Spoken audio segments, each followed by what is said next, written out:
he's in this time loop. But I would like to point out that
the story has always been, one of the things in the story has been about nature versus nurture, and this is first brought up, I believe, maybe because brought up earlier, but I believe this is first brought up. Actually, this is first brought up in Volume 8.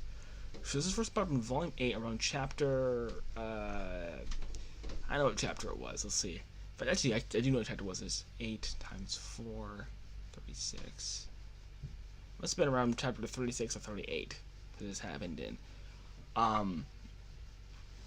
But she's talking, Annie's talking to Marlowe about the military police and how it's set up, and she mentioned about how it's the system making the people evil, right?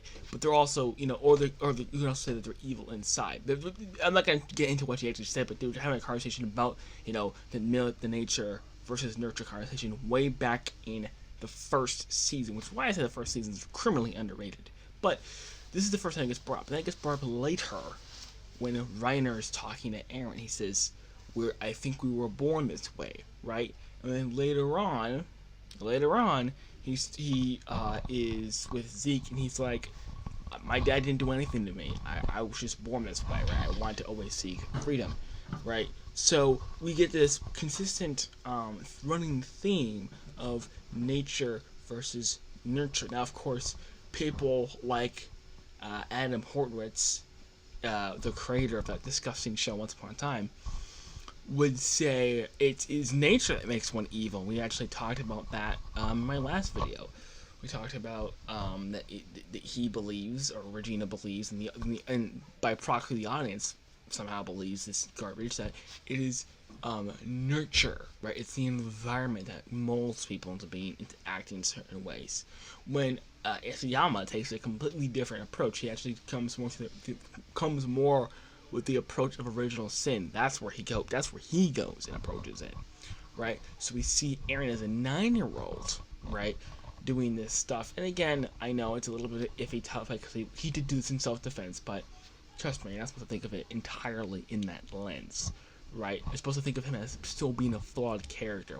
Killing the kidnappers wasn't an entirely good thing to do, but I don't have time to explain that right now. We're talking about the time loop theory. So why am I bringing up nature versus nurture when we're talking about the time loop theory? Well, the beauty of this is that it's saying that Aaron is saying two things. Aaron is a slave to his own nature, right? And it's the second thing it's saying is that this is obviously what Aaron wanted to do in himself.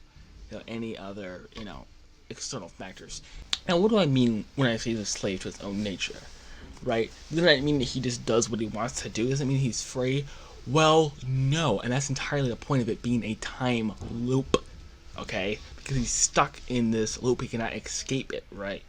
He's not entirely free, but what imprisons him is not somebody else, it's his own nature. Now, what do I mean by that? Because again, we're into really tricky territory. This is why I absolutely love this show. But here's what I mean, is that it's he wants to be happy, right?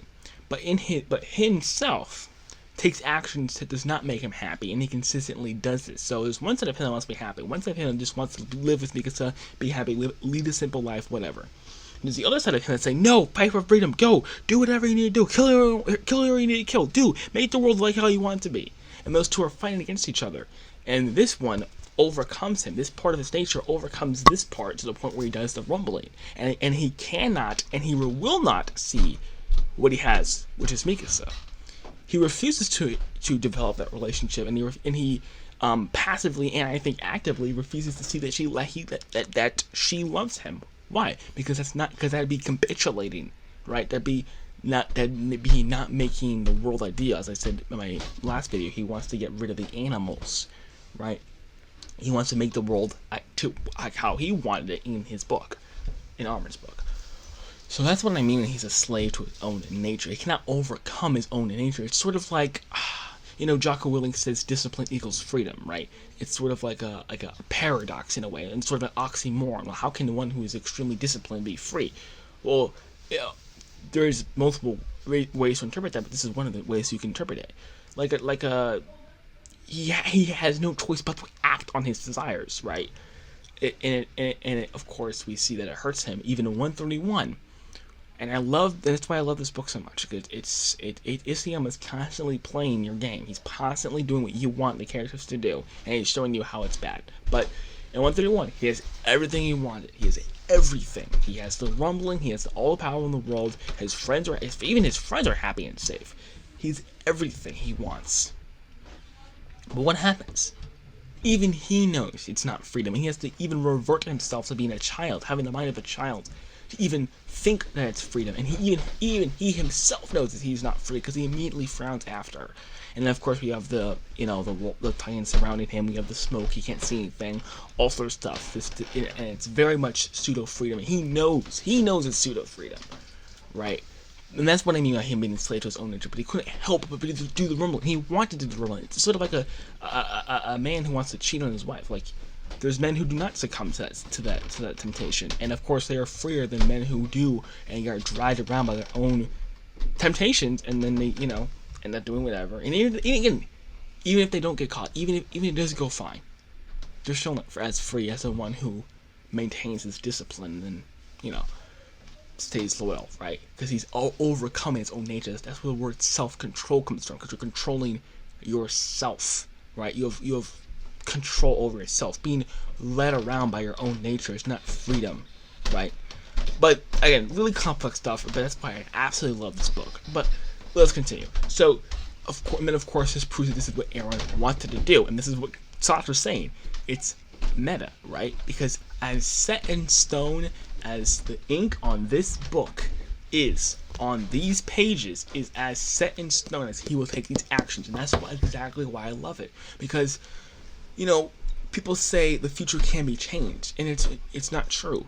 It's literally changed. Because in the situation, again, this is where the compatibilism comes in. In the situation that's already right, you open up the first page. There's already a scenario. There's already context provided by the author. Things that Aaron cannot control. Things that we do not control. But as stained on the page as these words are as guarantee the actions that Aaron will take. Because 100% of the time, Aaron will act within his own nature. And every other character, such as Aaron, every other character will act within his own nature. So no matter how many times, whatever he's doing in this page happens, he's going to continue doing it, because that's what he is. That's who he is. The environment's not controlling him. He's reacting at his own will to the environment, right? It's sort of like, if I said, okay, so let's say like there's like a murderer, right? He goes and he kills somebody, and he has to go through that 10 times, right? He wakes up same day, same thing, and he kills a person 10 times, right? 10 out of 10 times. Now, of course, there's context prior to this murder happening, of course, but he is acting out of his own free will. No matter how many times this repeats, he's still gonna do it because that's within his own nature. And that's what I mean. Aaron, this is what Aaron wanted, because this is in his own nature. No one will act outside of their nature. This perfectly explains why Grisha gave Aaron the attack titan, even though he told Zeke not to follow his plan. And we will be talking about the causal loop paradox, don't worry guys. Okay, so why, again, this is one of the biggest questions. Why did Grisha give Aaron the attack titan? Well, Isayama leaves us breadcrumbs, like of course Isayama would. So if you look back at the Return to Shiganshi, or the Marley arc, I think that's the proper term for the Marley arc. When he goes, he says to his son, "You can do this because you were my son." And of course, we can see his nature, that he's always going to fight towards freedom. He's always going to fight for the rights of his people, and he wants specifically his sons to do so, right? And so, what do we see? Right? We see him when he gets Aaron to give him the attack titan. What do we see? We see him say to Keith, "He's my son." Why? He says, "How do you know he's not? How do you know he's special? How do you know? What if he's just like me? What if he's just a normal guy like me?" And he turns to Keith and he says, "Because he's my son." Now, this has been a consistent pattern of Grisha thinking or believing or knowing that his sons are going to accomplish or gain the freedom of his people. It's been a consistent pattern. So even though in his emotions he said, "Don't do it, don't follow Aaron's plan," he still went along and did so. Just like when he said, "If this was the price of freedom, I never would have paid it," he still went along and did so. Right? It's the exact same thing. Because Grisha tends to get caught up in the moment and then say stuff he doesn't mean, and then go along and do the exact opposite later. And this perfectly explains it. And again, does that mean that every character is a slave to fate because they're constantly in this time loop? Well, first off, I think Aaron's the only one in the time loop, number one. And number two, no. They're not a slave to fate. They're all acting according to their own nature. Again, a dolphin will never, ever fly. Does it mean that the dolphin is imprisoned or is a slave to his nature, or, a slave to fate? No, she said a dolphin will never fly. No matter how many times a dolphin lives, it will never fly. Just like Aaron will never not do the rumbling, no matter how many times he repeats it. But, let's get into the causal loop paradox. Now, even within this side, right, because they're already into heavy theory territory, since the author refuses to confirm or deny this theory. But even within this theory, there is a theory, right? And it's whether the causal loop paradox actually occurs, right? Which I initially said no. Now I'm fine. I'm actually legitimately fine with the causal loop paradox being used as a literary device. As I just mentioned, all the stuff I just mentioned prior would explain and it'd be perfectly fine why there'd be a causal loop paradox, because it was trying to point about human nature, right? But even I think that there is no causal loop paradox, right? But it is a loop. Again, we're getting into really strange territory here. But what I think is that Grisha giving Aaron the Founding Titan was Grisha's own choice, and he would have done that regardless of whether or not Aaron manipulated him into doing so. Which is what I keep saying, right? I keep saying it does not matter whether Aaron was there or not. He was going to give Aaron the attack titan, whether Aaron was there or not. But which could be false. Now that I think about it, it could be false. But what I personally think, and again, it doesn't really matter whether you think it's a causal loop paradox, or whether you think it's not a causal loop paradox. But I think is that Grisha gave Aaron an attack titan the first time, and let's say in the second loop, Aaron having the Founding Titan, right, made sure he manipulated Grisha, and then the next loop, and the next loop, and the next loop, and it happens over and over again, right? So, that was a little bit confusing. Let me say it this way.